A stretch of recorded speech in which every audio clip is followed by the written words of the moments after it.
उधर चीन की सरकार गुपचुप तरीके से अफगानिस्तान में तालिबान सरकार को आधुनिक हथियारों की सप्लाई कर रही है। तालिबान मामलों के जानकार और उससे जुड़े मामलों पर किताब लिख चुके जफर इकबाल यूसुफजई ने अपनी एक रिपोर्ट में यह चौंकाने वाला दावा किया और बताया कि चीन ने अफगानिस्तान में रह रहे अपने नागरिकों की सुरक्षा के नाम पर बड़ा खेल शुरू कर दिया।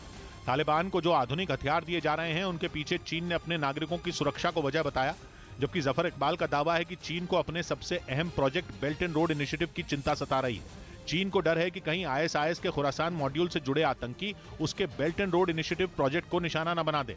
इसीलिए चीन ने अपने प्रोजेक्ट की सुरक्षा के लिए तालिबान को आधुनिक हथियारों की सप्लाई शुरू कर दी। असल में पिछले महीने आईएसआईएस के खुरासान मॉड्यूल ने काबुल में उस होटल पर हमला किया था जहां बड़ी संख्या में चीनी नागरिक ठहरे हुए थे।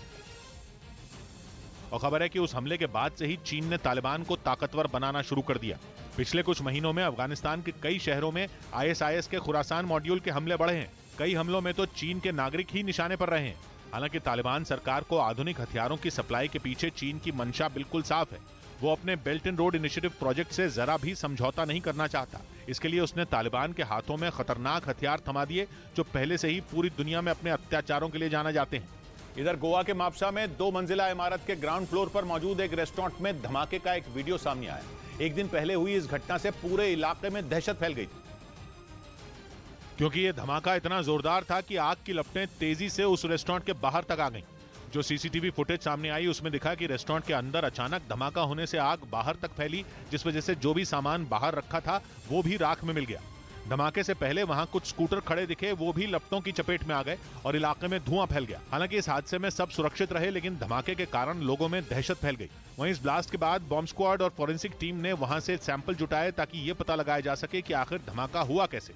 उधर यूरेशियन टाइम्स नाम की वेबसाइट ने दावा किया कि रूस अब जंग में अपने सबसे खूंखार टैंकों को उतारने की तैयारी में है। रूस के एक सैन्य अड्डे पर उसके T-14 निर्माता टैंक जंग में भेजे जाने के लिए पूरी तरह तैयार दिखे।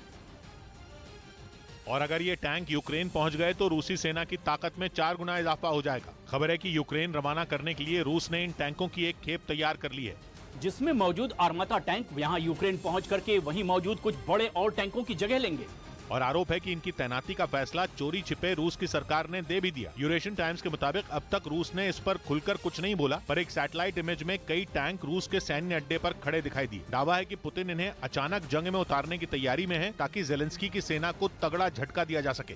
इधर 200 करोड़ के मनी लॉन्ड्रिंग के एक मामले में दिल्ली की पटियाला हाउस कोर्ट से अभिनेत्री जैकलीन फर्नांडिस को राहत मिल गई, क्योंकि कोर्ट ने उनकी उस याचिका को मंजूर कर लिया जिसमें उन्होंने सुनवाई के दौरान अदालत में पेशी से छूट मांगी थी। वहीं मामले की सुनवाई को भी 15 फरवरी तक टाल दिया गया।